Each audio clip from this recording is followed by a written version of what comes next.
Tanse. I'm Chris Nachkite. Welcome to APTN National News. Thank you for joining us. The chief of the Carry the Kettle Nakota Nation in southern Saskatchewan says police are still searching for what he says are suspects. This follows the death of 2 women and 2 men found in a home on the north side of the First Nation on Tuesday morning.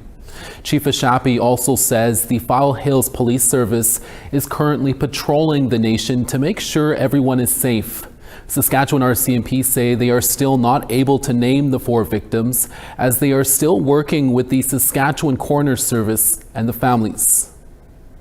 When the File Hills Police Service arrived at the residence, they located 4 individuals deceased inside and immediately determined the circumstances to be suspicious.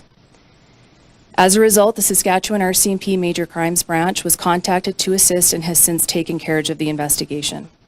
At this point, we do believe that the residence was targeted.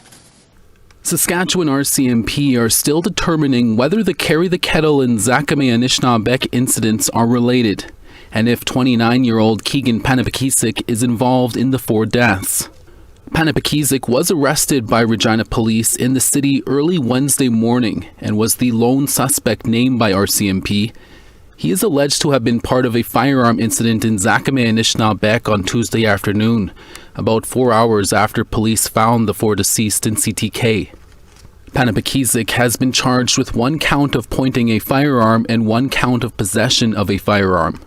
Regina police also arrested 2 other people Wednesday morning but did not release their names. On Tuesday, Cowasis and Ochapowace First Nation west of Zakame named 2 suspects, Panapakisik and a female suspect, as peoples of interest following the firearm incident, but RCMP has not named that female suspect. Meanwhile, Carry the Kettle has lit a 4-day healing fire, and its hall and youth center are open to offer mental health assistance and support. In a statement, Chief Ashapi said police have received many leads in the investigation. He added, "I want to send a special thanks to all those that have come to sit with us last night, prayed for us, and the calls and messages. To my other family nations, we appreciate all the reach-outs, support, and most importantly, the love we have felt in the last 24 hours. RCMP Major Crimes remains on scene in CTK and continues their investigation this week." And you can read more about this story from our web reporter Leanne Saunders by going over to our website at aptnnews.ca. The Saskatchewan Coroner Service will hold an inquest into the 2021 death of a Montreal Lake Cree Nation man who was shot following a standoff with RCMP. Dylan McDonald was killed by police outside a home in the Montreal Lake Cree Nation, a community located about an hour north of Prince Albert, on December 14th, 2021. Officers from the Waskesiu RCMP detachment were called to the community just before 5 p.m. that afternoon after being informed that McDonald had barricaded himself inside a home and was armed with a gun.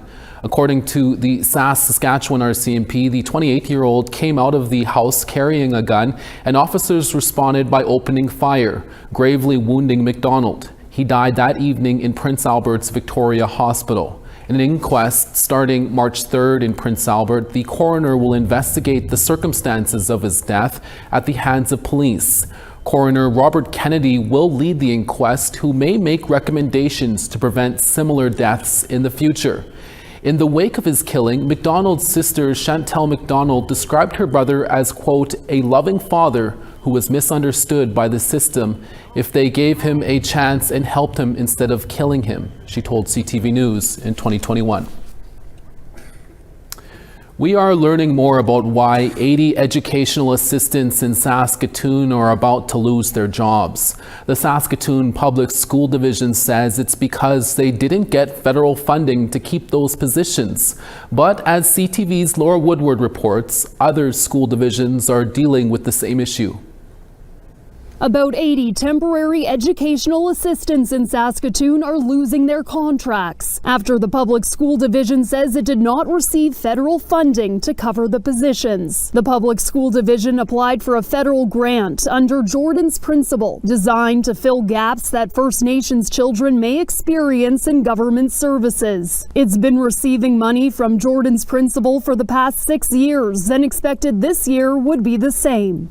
And it's not. The public school division says usually by this time it would have received the grant. We haven't gotten any communication about the money. Indigenous Services Canada says it's seen a drastic spike in requests for funding from Jordan's Principle, saying it's, quote, supposed to be used when necessary. It shouldn't negate provincial or territorial responsibility. Saskatoon's Catholic School Division says it received Jordan's Principle funding for 154 EA positions, and Regina's public and Catholic schools are not laying off any EAs. In an email to CTV News, the Regina Catholic School Division says while it applies for some funding through Jordan's Principle, our budgeting process considers the uncertainty of this and all grants. The reason that we hired those educational assistants without the funding this year was just on the good faith that the trend that we'd seen over the last 6 years was going to be followed.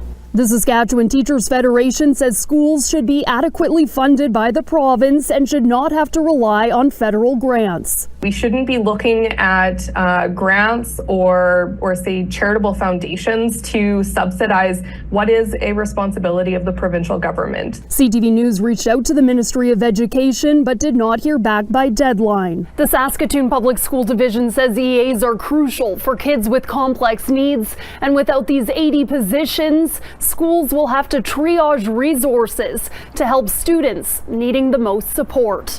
Laura Woodward, CTV News, Saskatoon. When we come back, we'll tell you about a new economic partnership between Sault Ste. Marie and a nearby First Nation. We're back in about 3 minutes. Stay with us.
Welcome back to Ontario Now, where an existing partnership between the City of Sault Ste. Marie and the neighboring Garden River First Nation is now stronger than ever, as economic development will be more inclusive between them. CTV's Corey Nordstrom has more. A signing ceremony between Garden River First Nation and the City of Sault Ste. Marie signified the completion of the Municipal Community Economic Development Initiative. Officials say the neighbors often worked in silos by not including one another in planning, like an invisible barrier in place. Everyone in the community was very well aware where that invisible line was, and vice versa. And we kind of not stepped into each other's lane. And this SETI initiative has broken those barriers. Since 2023, the communities have taken part in a range of training from the two involved agencies, with culture, economics, and basic relationship building at the forefront. We do a workshop right off the bat to get everybody in the same room, councils, leadership, staff, anybody who is going to have a hand in the work that's being done.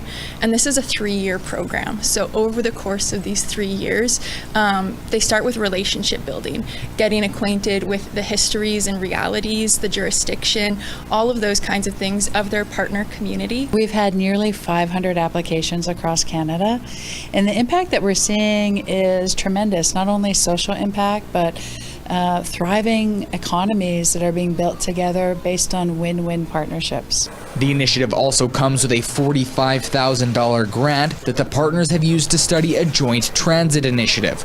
The two leaders also believe this will be beneficial when filling out future government funding applications. The groups that have been working together on things like seeing if transit service can be extended into Garden River, seeing about what options for industrial land is available in Garden River or in City of Sault Ste. Marie, so that as projects become known to us, we can find the best place to locate them. SETI officials say municipalities can visit their website for toolkits and templates that mirror much of what is done through the program.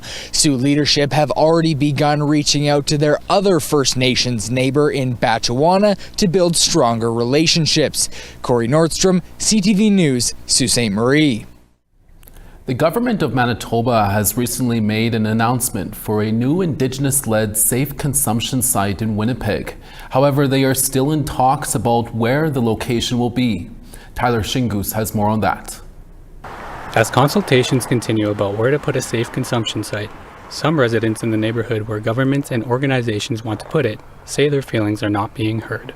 You know, Point Douglas is often the place where things are put. Christine Kerouac lives in Point Douglas. She attended a community consultation about the proposed site on January 16th. Through that meeting that I came away with from Aboriginal Health and Wellness was a lot of placating and a lot of condescension, saying, well, you know, if you are opposed to any of this, it's just because you don't understand addiction as a disease. Greg Robson also lives in Point Douglas. He is concerned about placing the site in an already struggling neighborhood. This is the only neighborhood in the entire city where you can use. You can walk up and down Main Street. You don't believe me? Walk up and down Main Street. With a high school across the freeway, Robson worries about the effects the site will have on the local youth. Here's the thing. Every politician I've ever heard, when they campaign, will say, our youth are the future. But as soon as they're elected, that kind of goes out the window. And the safe injection site, so close to schools, is a testament to that. The Aboriginal Health and Wellness team is in partnership with the province to set up the site. They say 7 community consultations have taken place. City police and a mobile community patrol have been in the meetings. So have physicians with addictions expertise. The Wellness Center says they are looking at the data from these meetings. Another concern is the number of mental health crises where community members have been assaulted. And one of the ones that's very scary to me, that has been very minimized, is psychosis.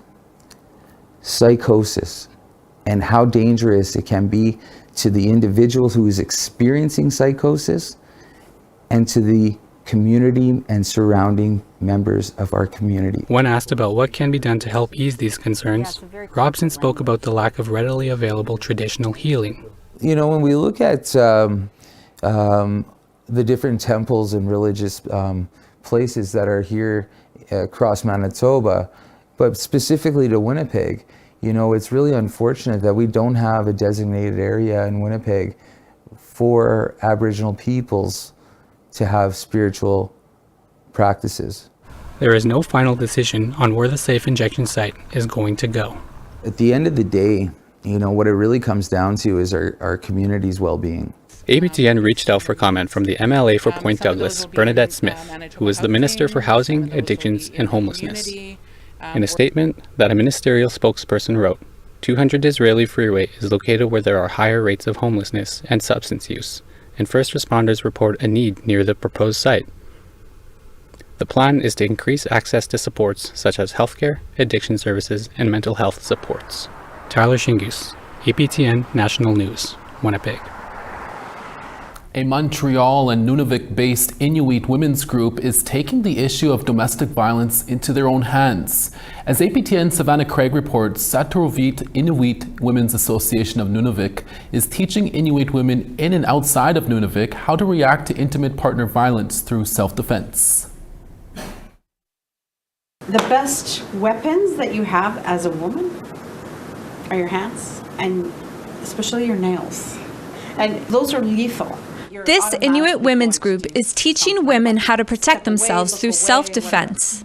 So can you imagine if I raked you with fingers? That would hurt. Saturovit Inuit Women's Association of Nunavik is hosting workshops in and outside of Nunavik. The group is teaching self-defense tactics for women to react in situations of domestic violence. We teach in this program, you know, some basic hand gestures that can actually protect you in an assault. Nancy Ann Gray is the executive director of Saturovit. She's running the program. Where's my face? In between your... Here. There it is. Grab it. Okay. Grab fingers into the eye. I'll just pretend. And pull back. These workshops were recently hosted in Montreal, Kuujjuaq, and Pervernattuk. Gray says the need to teach Inuit women how to defend themselves signals to a larger issue. There's a lot of intimate partner violence. There's a lot of domestic violence that's happening in Nunavik. It's also happening, you know, elsewhere in Canada. Between 80 to 90% of Inuit women are facing conjugal domestic violence with intimate partners in Nunavik. She says her desire to teach other Inuit women stems from her own experience with domestic violence. I was tired of having black eyes. I was tired of getting bruised on my body. I was tired of not being able to defend myself or my children. And I know that I'm not the only one. I know there's a lot of women that feel that way. So I thought, why not have a self-defense course starting in Nunavik, but by Inuit women? The group suggests these tactics as an emergency response. I have no way of stopping this large, angry, drunk man. And that if an individual must defend themselves, the first step is to leave the situation immediately. So I'm not going to do that, but I will be able to take care of the children, move them out of the situation, call the police. Gray recommends the individual goes to a shelter or stay with a friend. But support services in the north are limited, with only 70% of 51 Inuit communities in Canada not having access to an emergency shelter, according to Indigenous Services Canada. Pull, hand in the face, and find the eye, and push. Rob Andres is a violence prevention specialist with Street Safe Self-Defense Training Company. He says these workshops teach women about more than just self-defense, including the cycle of violence. Now, all of a sudden, we start coming back around this cycle where alcohol is reintroduced, the argument starts, the violence becomes prevalent, the victim becomes injured, and then the love bombing cycle happens again. And what we are trying to do through this program is educate women on how to identify it and how to manage it. The course also addresses the cycle of intergenerational trauma. Gray says to permanently end this issue, support needs to be provided for both parties in a couple. I know that the abuser usually has gone through so much trauma as well as an individual, and you know, they deserve recovery as well. So I think that a focus on both the abuser and the abused and education about violence would be a great way to reduce violence.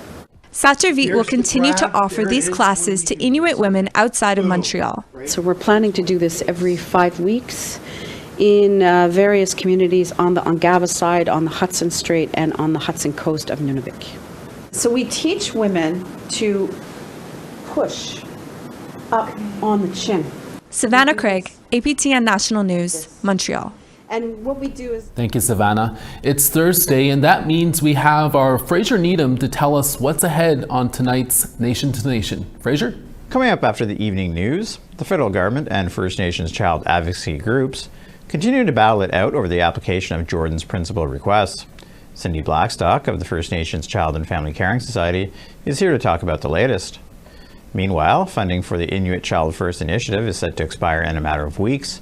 This has Nunavut NDP MP Laurie Idlout raising alarm bells. As well, Algonquin Senator Patrick Brazo continues his fight to place labels on alcohol products that warn of cancer risks. I'll see you then. Thank you, Fraser. We now want to tell you about this week's web poll question. Over on our website, we ask, despite environmental concerns, should Canada build more pipelines? Your answers are yes, no, or unsure. Go to our website at www.aptnnews.ca to cast your ballot. We have a brand new mother tongue teaching segment with TR Wheatley coming up next. We're back in less than 3 minutes.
Starting on the east, Charlottetown -10, St. John's -7. Cartwright -14, Happy Valley Goose Bay -13.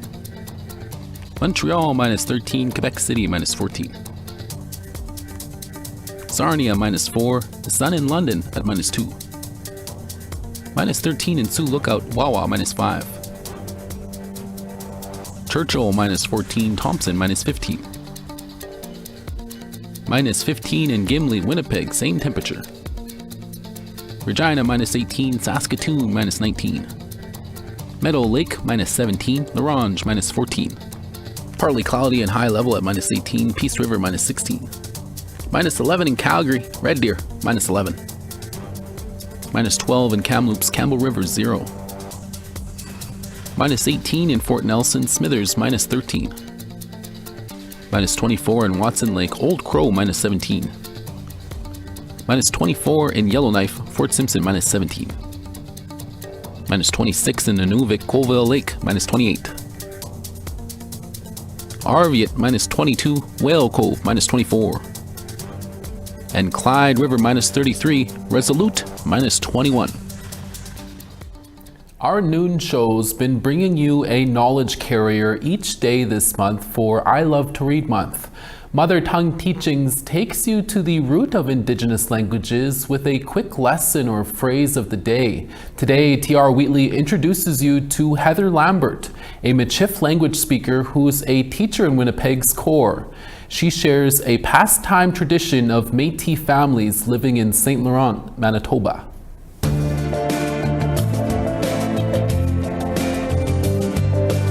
Allons, bonjour. Mon nom c'est Heather Lambert. Je viens de St. Laurent, Manitoba. There's three versions of the Michif language. We have the Michif French, which is the Michif version I speak. We also have the Southern, where they would speak 50%. Their nouns are French, but their verbs are Cree or Ojibwe. And then we have the Northern Michif, which is mostly Cree. In terms of li pacan, we would pick nuts and the berries, because the nuts we would pick up as a family gathering. Li pacan. Li pacan. And li pacan are wild hazelnuts that we picked and we harvested, and we'd eat them at Christmas time. Growing up, that's what I did. Li pacan. As being a child in St. Laurent, I had the opportunity to live off the land. My dad is a commercial fisherman. He's a harvest fisherman now, so I was lucky to go trapping. I was lucky to go fishing. I was lucky to go hunting. I just had that opportunity to be on the land, and I'm just so fortunate because I've lived a traditional way of life, and you know, I'm so lucky that I could pass that on to my son and to share my stories. My dad's 80, my mom's 74. I just want to make sure that I can, you know, pass it down and keep that language going. So in French, when we use the letter T, okay, so petit is French, but in Michif we say petit. We pronounce with a CH. Day of the week, lundi, like with a D, but in Michif French we say lundi, like it's G. You have different accents when we're speaking. Hazelnuts is, I'm not even sure if it's a Ojibwe or Cree, but you know, I know the French word and we don't use the French word, it's les noisettes. We use li pacan. Li pacan. A big thanks to Heather and TR and Niji Makwa School. You can go to our website at aptnnews.ca/our stories to check out TR Wheatley's Mother Tongue Teaching Series. A new segment will be uploaded every weekday for the month of February. And that's your daytime newscast for this Thursday, February 6th. Dennis Ward is back for your evening newscast. Make sure to join us then.